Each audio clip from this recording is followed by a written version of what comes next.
A Rádio Rio de Janeiro leva até você Mediunidade e Obsessão. Um programa que se propõe tirar suas dúvidas sobre esses dois temas com base na doutrina espírita. Apresentação: Moisés Santos.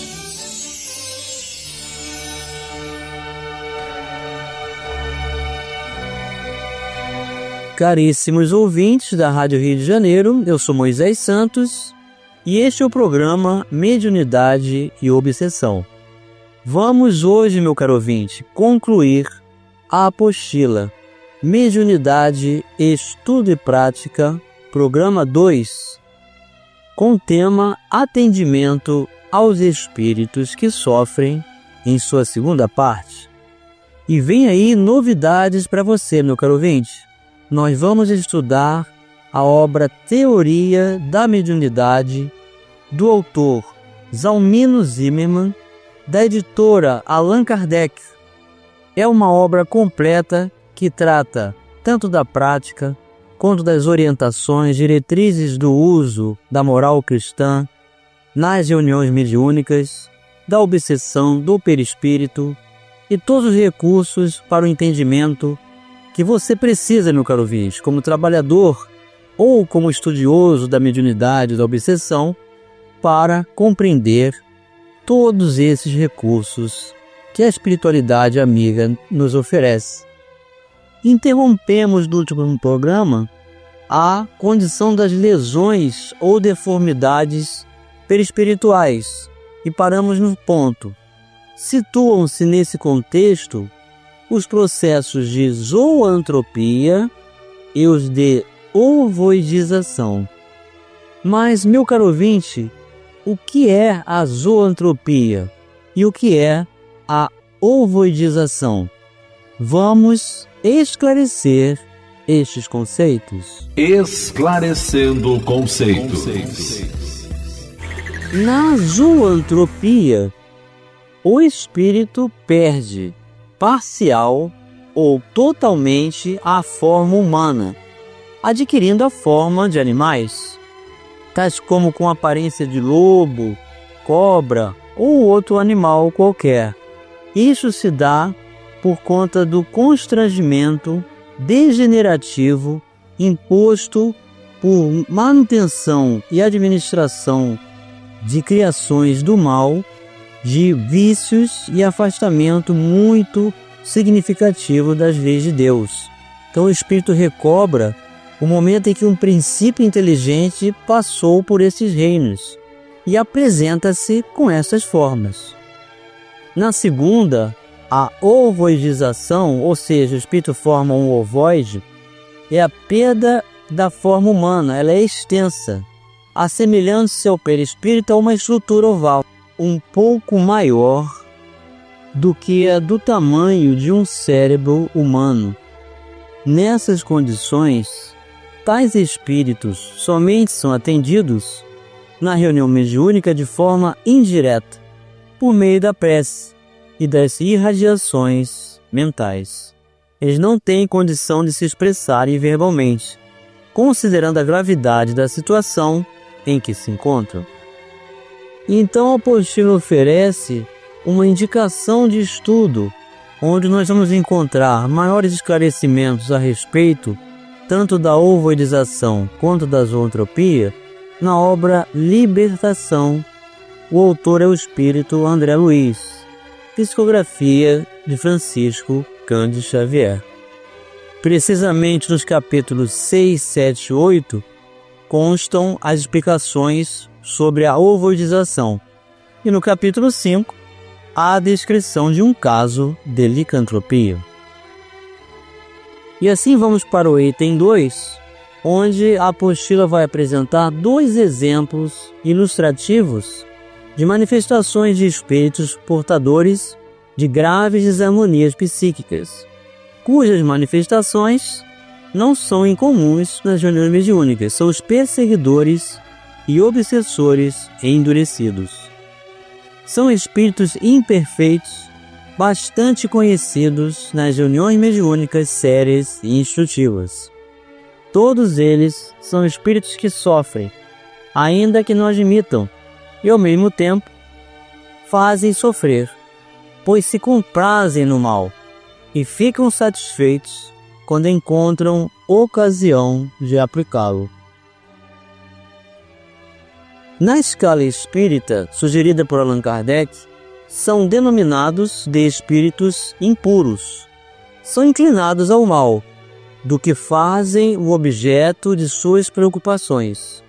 Como espíritos, dão conselhos pérfidos, insuflam a discórdia e a desconfiança, e se mascaram de todas as formas para melhor enganar. Apegam-se às pessoas de caráter bastante fraco para cederem às suas sugestões, a fim de induzi-las à perdição. Satisfeitos com o poder, retardar-lhes o adiantamento, fazendo-as sucumbir às provas por que passam. A trivialidade e a grosseria das expressões neles, como na dos homens encarnados, é sempre indício de inferioridade moral, quando não intelectual. Suas comunicações revelam a baixeza de seus pendores, e se tentam enganar, falando com sensatez, não conseguem sustentar por muito tempo o papel e acabam sempre por trair sua origem. Alguns povos os transformaram em divindades maléficas. Outros os designam pelos nomes de demônios, maugênios, espíritos do mal. São flagelos para a humanidade, seja qual for a categoria social a que pertence. E o verniz da civilização não os livra do opróbrio, ou seja, desonra, degradação, e da ignomínia, também desonra extrema. Os obsessores podem ter ou não ligações pretéritas com o encarnado que obsidia, cuja perseguição assemelha-se à ação de predadores que agem sob o impulso da vingança e do ódio. Durante o atendimento da reunião mediúnica, revelam-se inflexíveis e com escassa manifestação de piedade. Os integrantes do grupo, sobretudo o dialogador e o médium psicofônico, precisam saber tratá-los com firmeza, aliada à bondade, não se deixando enganar pela esperteza de suas argumentações, porque na verdade são criaturas extremamente infelizes que vagueiam pelas paragens de dor e de sombra existentes no plano espiritual, ferindo e sendo feridos, escarnecendo e sendo escarnecidos. Caso o espírito permaneça irredutível depois de todas as tentativas de auxílio, o doutrinador, que se mantém em sintonia com os benfeitores espirituais, pode propor-lhe intuitivamente rever os acontecimentos da época em que eles ocorreram. Os trabalhadores da equipe espiritual induzem o comunicante a regredir no passado, atuando no centro de sua memória integral, cujas lembranças aí existentes poderão ser projetadas numa tela fluídica denominada condensador ectoplásmico. Essa técnica é uma técnica de hipnotismo, em que o mundo espiritual vai compor essa tela e vai tirar da própria memória do comunicante as cenas do qual ele tem por experiência, e isso vai ajudar a tomar consciência de si mesmo. Então trata-se de um equipamento semelhante a uma gaze tenuíssima, com dispositivos especiais, medindo por inteiro 1 metro quadrado, aproximadamente. August, orientador citado no livro Nos Domínios da Mediunidade, informa a utilidade desse aparelho. Tem a propriedade de concentrar em si os raios de força projetados pelos componentes da reunião, reproduzindo as imagens que fluem do pensamento da entidade comunicante, não só para nossa observação, mas também para a análise do doutrinador, que as recebe em seu campo intuitivo, agora auxiliado pelas energias magnéticas do nosso plano. O hóspede espiritual apenas contempla os reflexos da mente de si mesmo, à maneira de pessoa que se examina através de um espelho. Então, nós podemos contar com essa instrumentalidade do mundo espiritual não só para a intuição do dialogador, quanto para o próprio espírito que vai se ver aquilo que ele estava negando perfeito, vai se estampar na sua frente em cenas vivas da sua memória. Os participantes do grupo mediúnico devem manter-se atentos a certas técnicas obsessivas utilizadas pelos obsessores, como a hipnose associada ao uso específico do magnetismo. Há no plano espiritual poderosos magnetizadores e hipnotizadores que, para obter o domínio sobre as suas vítimas, manipulam os sentimentos de culpa e de remorso guardados no íntimo de seus perseguidores e perseguidos, em decorrência das ações infelizes cometidas no passado. Por sua vez, André Luiz destaca um ponto muito importante no atendimento a obsessores. Nem sempre a desobsessão real consiste em desfazer o processo obsessivo de imediato, de vez que, em casos diversos, a separação do obsidiado e obsessor deve ser praticada lentamente. Então é exatamente isso, meu caro ouvinte. Nós não temos que ter a pretensão da cura, da solução imediata, da simbiose estabelecida entre os dois planos, porque há uma matéria mental sustentando inclusive a vitalidade de ambos. Isso tem que ocorrer com a ação do mundo espiritual e é realmente lenta.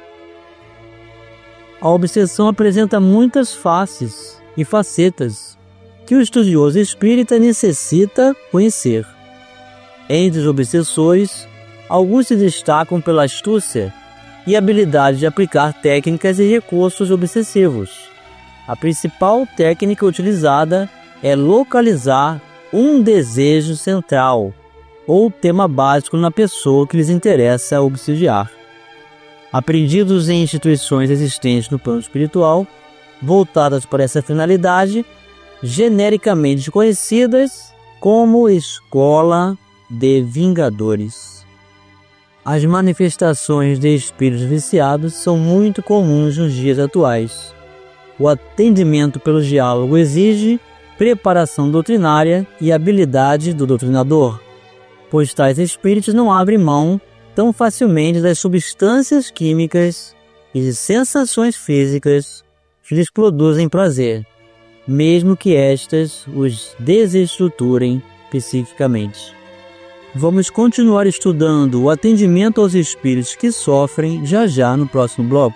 Participe do programa Mediunidade e Obsessão enviando sua sugestão ou pergunta para o e-mail meo@radioriodejaneiro.am.br ou pelo WhatsApp 984867633 aos cuidados de Moisés Santos. A Rádio Rio de Janeiro está apresentando Mediunidade e Obsessão. Apresentação Moisés Santos. Caríssimos ouvintes da Rádio Rio de Janeiro, voltamos agora para o segundo bloco do item da apostila Atendimento aos Espíritos que Sofrem, segunda parte. Você já sabe, meu caro ouvinte, essa apostila está terminando hoje.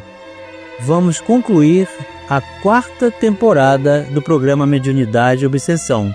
E na próxima semana vamos iniciar a 5ª temporada do programa com o estudo de uma nova obra, que será o livro Teoria da Mediunidade. O autor é Zalmino Zimmermann, editora Allan Kardec. Não perca, permaneça sintonizado para estudarmos juntos a mediunidade, a obsessão, suas técnicas, sua profilaxia, as soluções e todos os recursos do trabalho do bem com Jesus para melhor utilizarmos essa ferramenta bendita em nossas vidas, a mediunidade com Jesus. Continuando na apostila, nós temos que há entidades que se apresentam à reunião mediúnica extremamente dependentes não de substâncias químicas, mas de energias relacionadas à sexualidade mal conduzida. O mau uso do sexo, meu caro ouvinte, a exacerbação do sexo, multiplicidade de parceiros sem sentimentos, sem compromisso, sem os ideais de família, paternidade, maternidade, estabelecem a receptividade às obsessões. Representam um significativo contingente de homens e mulheres desencarnados que cometeram durante a reencarnação abusos sexuais e desregramentos daí decorrentes, promiscuidade, prostituição, pedofilia, estupro, abortamentos, etc. Após a morte do corpo físico, arrastam consigo no além-túmulo os efeitos de suas ações e, voltando-se para os encarnados, a eles se mantêm ungidos, produzindo lamentáveis quadros de desolação e dor. As consequências dos próprios atos nem sempre se manifestam de imediato, por isso são mais comuns em reencarnações posteriores, quando se apresentarão à arena terrestre, como quando se apresentarão à arena terrestre como vítimas da mutilação congênita, da alienação mental, da paralisia, da senilidade precoce, da obsessão enquistada, do câncer infantil, das enfermidades nervosas de variada espécie, dos processos patogênicos inabordáveis e de todo um cortejo de males decorrentes do trauma perispirítico, que, provocando desajustes nos tecidos sutis da alma, exige longos e complicados serviços de reparação. E por último tópico, nós temos os espíritos suicidas. Nem todos os suicidas são catalogados como almas portadoras de graves desequilíbrios. Entretanto, há aqueles que realmente trazem tal rotulação pelo efeito produzido do próprio psiquismo e, consequentemente, no perispírito. Genericamente, podemos afirmar que todos os suicidas são vítimas do próprio engano na tentativa de fugirem das aflições. O grau de sofrimento demonstrado pelos suicidas durante a sua manifestação mediúnica guarda relação quanto à forma e ao meio empregado para suicidar. Temos então os suicidas inconscientes ou indiretos e os suicidas conscientes ou diretos. Os primeiros representam a categoria dos que cometeram abusos contra si mesmos e anteciparam a desencarnação. Entre eles encontram-se os fumantes ou tabagistas, glutões, beberrões, dependentes de substâncias químicas viciantes. Os segundos são suicidas que planejaram e executaram a destruição do próprio corpo físico. São sofredores imensamente infelizes, presos a remorsos tiranizantes. Suicidas há que continuam experimentando os padecimentos físicos da última hora terrestre em seu corpo somático, indefinidamente, anos a fio. Sentem as impressões terríveis do tóxico que lhes aniquilou as energias. A perfuração do cérebro pelo corpo estranho partiu de uma arma usada no gesto supremo. O peso das rodas pesadas sobre as quais se atiraram na ânsia de desertar da vida. A passagem das águas silenciosas e tristes sobre os seus despojos, onde procuraram o ouvido criminoso de suas tarefas no mundo. E, comumente, a pior emoção do suicida é a de acompanhar minuto a minuto o processo da decomposição do corpo, abandonado no seio da terra, verminado e apodrecido.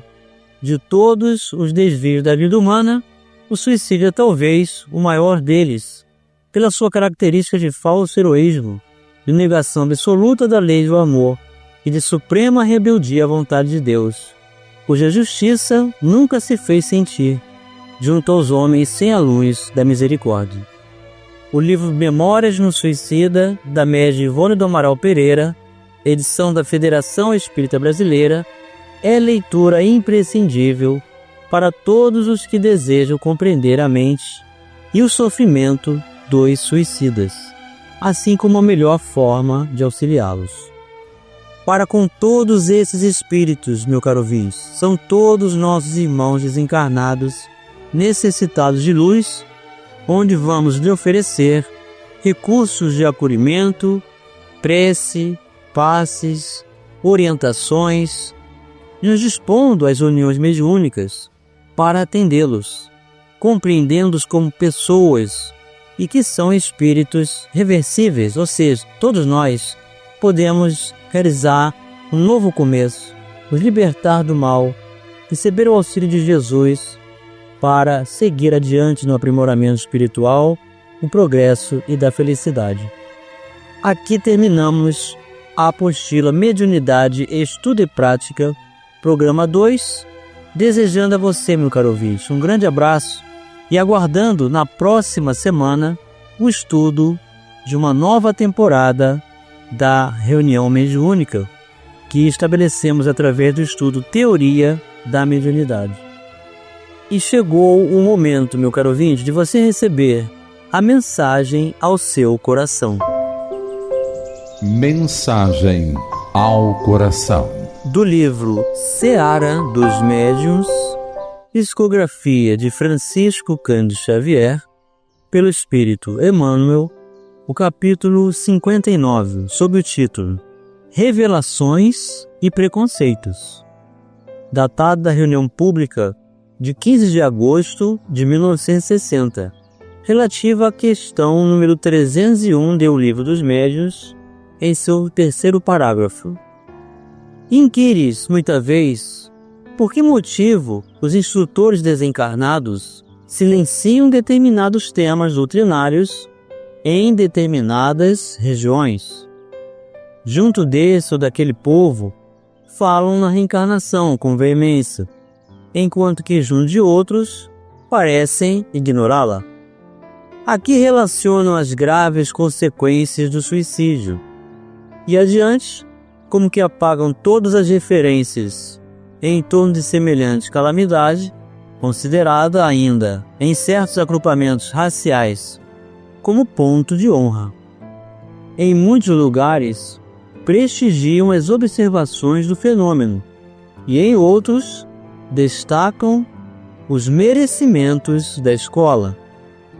Entretanto, é preciso reconhecer que há alimento físico e alimento espiritual. E tanto quanto existem idades e condições físicas, existem idades e condições espirituais. É necessário, desse modo, observar os mecanismos gástricos e os mecanismos mentais de cada criatura em si mesma. Não se administra à criança a alimentação devida ao adulto, e não se oferece ao adulto a alimentação artificial da chupeta. Há doentes que pedem soro para se equilibrarem. Há enfermos que exigem a transfusão de sangue para fugirem da inanição. E em toda parte, vemos pessoas que ainda não aprenderam a raciocinar por si mesmas, reclamando ideias àqueles que as dirigem, à maneira dos fetos, que não podem manobrar os órgãos em formação, esperando sustento pela endosmose, no claustro maternal em que se corporificam. Estudemos a posição particular dos companheiros da caminhada humana, oferecendo-lhes a verdade dosada em amor. A divina sabedoria não aprova princípios de violência. Os próprios pais da terra esperam, compassivos, pelo crescimento dos filhos, a fim de entregá-los às bênçãos da natureza, cada qual a seu tempo. Contudo, porque a vida nos traça a todos o claro dever da tolerância fraterna, ensinando-nos a respeitar os preconceitos dos outros, não temos a obrigação de adorar ou louvar, propagar ou seguir preconceito algum. Emmanuel para os nossos corações, meu caro ouvinte, nos propondo a libertação de todas as adversidades, preconceitos e ideias concebidas da imaturidade, quem quer que seja, incluindo encarnados e desencarnados. Um grande abraço e até o próximo programa. A Rádio Rio de Janeiro apresentou Mediunidade e Obsessão.